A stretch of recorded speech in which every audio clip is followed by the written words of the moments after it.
M1च्या PYQ सिरीजमध्ये आज आपण चॅप्टर 2चा एक क्वेश्चन करणार आहे। या क्वेश्चनमध्ये आपल्याला गिवन आहे z times x plus y equals to x square plus y square आणि हे डिफरन्शियल इक्वेशन आपल्याला प्रूव्ह करायचं आहे। यामध्ये ज्या ज्या गोष्टी आपल्याला फाइंड करायच्या त्या कुठल्या del z by del x आणि del z by del y। इथे आपण जर ते फाइंड केलं तर पूर्ण इक्वेशनमध्ये यूज करू शकतो किंवा इथे पण यूज करू शकतो। आधी पार्शियल डिफरन्शिएशनवर थोडंसं लक्ष द्या। जेव्हा आपण पार्शियली डिफरन्शिएट करतो del z by del x, यामध्ये खास गोष्ट काय, आपण डेरिव्हेटिव्ह फक्त विथ रिस्पेक्ट टू एक्स करतो। म्हणजे आपला व्हेरिएबल फक्त आपण एक्स ॲज्युम केला आहे, म्हणजे एक्स सोडून बाकी जो वाय आहे तो वाय काय ॲक्ट होणार आहे, ॲज अ कॉन्स्टंट ॲक्ट होणार आहे। सिमिलरली जर मी del z upon del y केला, इथे काय होणार, एक्स तुमचा ॲक्ट करणार आहे ॲज अ कॉन्स्टंट, तर एक्सला टच करायची गरज नाही। तर आपण डेरिव्हेटिव्हवर थोडं फोकस करू। बघा, जर आपण डिफरन्शिएशनवर आलो तर आपल्याकडे फंक्शन झेडमध्ये पाहिजे, तर झेड इक्वल्स टू काय होणार, ही गोष्ट मल्टिप्लायची मी साईडला डिवाईडला पाठवेल, तर x square plus y square upon x plus Y, हे झालं आपलं झेडचं फंक्शन। आता जर मी डिफरन्शिएट करतो म्हटलं डायरेक्टली, तर प्रॉब्लेम काय, इथे वरती एक फंक्शन आहे, खाली एक फंक्शन आहे, म्हणजे आपण बेसिकली डिफरन्शिएट करतो आहे यू बाय व्हीचा। जर तुम्हाला आठवत असेल तर डेरिव्हेटिव्ह ऑफ यू बाय व्हीचा फंक्शन काय असते, सेकंड फंक्शन म्हणजे खालचा denominator into derivative of first function minus आता first function derivative of second function divided by सेकंडचा स्क्वेअर। हा फॉर्म्युला आपल्याला यूज करायचा, कारण की इथे डेरिव्हेटिव्हसाठी एक व्हॅल्यू न्यूमरेटरमध्ये आहे, दुसरी व्हॅल्यू डिनॉमिनेटरमध्ये आहे। सो आता सॉल्व करायला सुरुवात करू। Partially with respect to x differentiate करू आधी। सो डिफरन्शिएटिंग पार्शियली, ठीक आहे, कशासोबत, विथ रिस्पेक्ट टू एक्स। जर एक्स सोबत डिफरन्शिएट करते याचा अर्थ काय झाला, जो वाय आहे आपला तो वाय काय झाला, आपला कॉन्स्टंट झाला। So del z by del x करताना आधी यू बाय व्हीचा फॉर्म्युला येईल। So second function, so x plus y into derivative with respect to x, function कुठला, first function, so x square plus y square minus first function आता x square plus y square into partial derivative of second function काय, x plus y म्हणजे डिनॉमिनेटरचा, total divide by डिनॉमिनेटरचा whole square, ठीक आहे।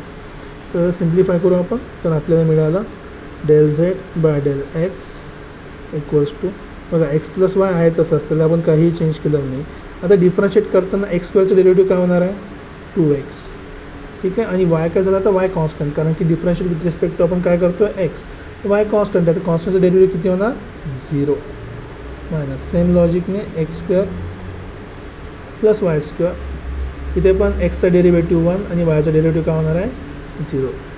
डिनॉमिनेटरमध्ये आपल्याकडे काय आहे, एक्स प्लस वायचा होल स्क्वेअर झालं। आता सिम्प्लिफाय करा फक्त। So del z by del x equals to x into 2x, ठीक आहे, एक्स इंटू 2x आणि 2x इंटू वाय, या व्हॅल्यू जर आपण केल्या तर आपल्याला भेटलं 2x स्क्वेअर प्लस 2xy, इथे मल्टिप्लाय करा तर हा झाला minus x square minus y square divided by x plus वायचा होल स्क्वेअर, ठीक आहे।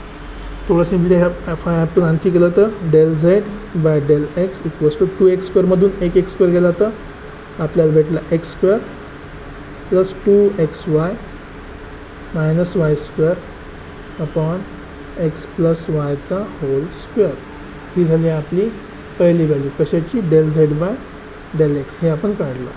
सेकंड कुठली पाहिजे होती आपल्याला, del z by del y, ठीक आहे, तर सेकंड इक्वेशनसाठी आपण यूज करणार आहे del z by del Y.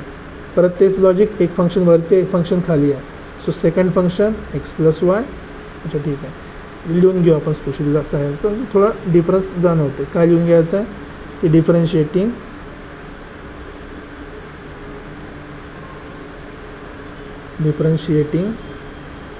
Partially with respect to काय, तर वायसोबत डिफरन्शिएट करतो आहे आपण। वायसोबत डिफरन्शिएट करताना काय येणार, del z by del y, ठीक आहे। सो सेकंड फंक्शन म्हणजे x plus y, partial differentiation with respect to y, आता फर्स्ट फंक्शनचा x square plus y square minus आता first function x square plus y square आणि partial differentiation of y with respect to the second function, that is x plus y, and total divided by x plus y चा whole square. बघा simple आहे एकदम. तेच partial differentiation सुरू ठेवा. हा झाला x प्लस वाय तसाच आहे. आता मी याला एक स्टेप कमी करतो. ठीक आहे. एक्स स्क्वेअरचा डेरिव्हेटिव्ह तर काही होणार नाही, कारण की डिफरन्शिएट करतो आपण वाय सोबत, तर एक्सचा डेरिव्हेटिव्ह काय होणार आहे 0. वायचं डेरिव्हेटिव्ह 2y मायनस हे x square plus y square तसाच आहे. एक्सचा डेरिव्हेटिव्ह 0 आला आणि वायचा डेरिव्हेटिव्ह किती होणार आहे 1, total divided by x plus वायचा होल स्क्वेअर. सो फायनली आपल्याला काय भेटलं आहे del z by del y equals to हा झाला 2xy plus 2y square minus x square minus y square upon x plus वायचा होल स्क्वेअर. फायनल तुम्ही लिहू शकता del z by del y equals to 2y स्क्वेअरमधून एक y square गेला, एक वाय स्क्वेअर राहिला, प्लस 2 टाइम्स एक्स वाय झाला आणि minus x square divided by x plus वायचा होल स्क्वेअर. अशा प्रकारे आपल्याला दोन्ही व्हॅल्यू भेटल्या, del z by del x and del z by del y. हे आपली सेकंड व्हॅल्यू. आता फक्त आपल्याला प्रूव्ह करायचं जी कंडिशन आपल्याला दिलेली आहे. तर त्यातली आपण पहिली कंडिशन कॅल्क्युलेट करू. काय पहिली कंडिशन? फर्स्ट कंडिशन आपल्याला म्हणते की del z by del x minus del z by del y याचा काढायचा आपल्याला स्क्वेअर. फक्त व्हॅल्यू पुट करायची, जास्त काही करायची गरज नाही. Del z by del x काय होता x square plus 2xy minus y square upon x plus वायचा होल स्क्वेअर. आणि del z by del y बघा इथं आपल्याकडे ऑलरेडी लिहिलेलं आहे y square plus 2xy minus x square divided by x plus वायचा होल स्क्वेअर. आणि याचं पूर्ण काय घ्यायचं आहे आपल्याला, पूर्ण याचा स्क्वेअर घ्यायचा. तर बघा फायदा काय आपल्याकडे दोघांचं डिनॉमिनेटर सेम आहे, तर आधी मी डिनॉमिनेटर सेम लिहून घेतो एक्स प्लस वायचा होल स्क्वेअर. आणि वरती बघा हा एक्स स्क्वेअर आहे तसाच आहे plus 2xy minus y square. आता जेव्हा आपण याला सॉल्व करतो मायनस मल्टिप्लाय होईल प्रत्येक टर्मला, so minus into y square minus y square minus into 2xy, so minus 2xy minus minus x square plus x square. याचं काय पाहिजे आपल्याला whole square. So simply solve करा. बघा plus 2xy minus 2xy cancel. तुम्हाला काय भेटलं 2x square minus 2y square upon x plus वायचा होल स्क्वेअर. आणि पूर्ण टर्मचा पण काय दिला आहे स्क्वेअर. जर मी यातून 2 कॉमन काढला तर 2चा पण स्क्वेअर बाहेर निघेल, आणि 2चा स्क्वेअर जर बाहेर निघाला तर बघा आपल्याला जी व्हॅल्यू मिळणार आहे 5 बाहेर, ती बाहेरची व्हॅल्यू काय असणार आहे बघा 2 जर कॉमन काढला तर 2 कॉमन काढला की 4 बाहेर आलं. आतमध्ये काय आलं x square minus y square upon x plus Y याचा होल स्क्वेअर. आणि या पूर्ण टर्मचा काय दिला आपल्याला एक स्क्वेअर करायला दिलेला आहे. ठीक आहे. आणि फायनली आपण बघा याला आपण सिम्प्लिफाय करू शकतो. 4 तसाच आहे. हा ए स्क्वेअर मायनस बी स्क्वेअरचा फॉर्म्युला असेल त्याला आपण एक्स प्लस वाय आणि एक्स मायनस वाय लिहू शकतो. आणि हा झाला एक्स प्लस वायचा होल स्क्वेअर आणि याचा फुल स्क्वेअर. इथे पण एक एक्स प्लस वायचा पॉवर कमी होईल 2 मायनस 1. आणि फायनली आपल्याकडे काय राहिला आहे, कुठली व्हॅल्यू येते आपली del z by del x minus del z by del y याचा काय होता स्क्वेअर इक्वल्स टू 4 बाहेर आलेला आहे. आणि फक्त काय बाकी राहिला वरती एक्स मायनस वाय आणि खाली एक्स प्लस वाय याचं काय राहिलं आहे स्क्वेअर. तर ही आपली पहिली लेफ्ट हँड साईडची व्हॅल्यू आहे, लेफ्ट हँड साईड. आता सेम 2 व्हॅल्यूज यूज करून आपण काय कॅल्क्युलेट करणार राईट हँड साईड व्हॅल्यूज. ठीक आहे. So for R H S काय दिला होता आर एच एस तुम्हाला दिलेला आहे 4 times 1 minus del z by del x del z by del y. फक्त व्हॅल्यू पुट करायचे, बाकी काहीही नाही. So 4 1 minus del z by del x काय होता x square plus 2xy minus y square upon x plus वायचा whole square. ठीक आहे. मायनस डेल झेड काय होता इथे होता y square plus 2xy minus x square divided by x plus वायचा होल स्क्वेअर.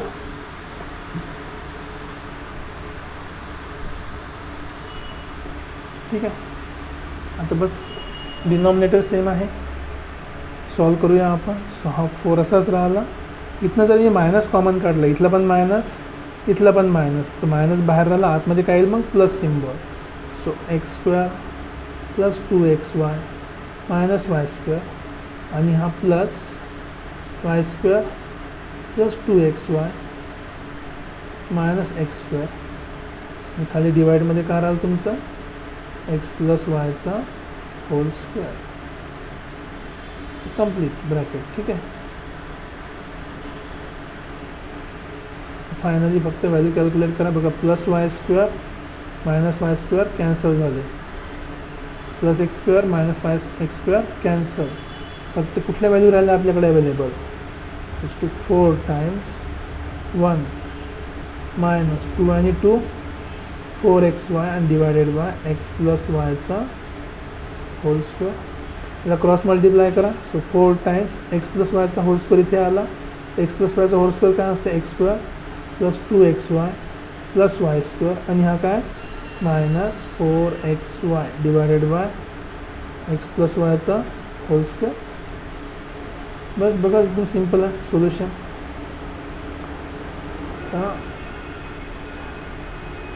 इक्वल्स टू काय भेटला 4. हा एक्स स्क्वेअर तसाच आहे प्लस 2xy मायनस 4xy, तर काय बाकी राहिलं मायनस 2xy आणि हा plus y square divided by x plus वायचा होल स्क्वेअर.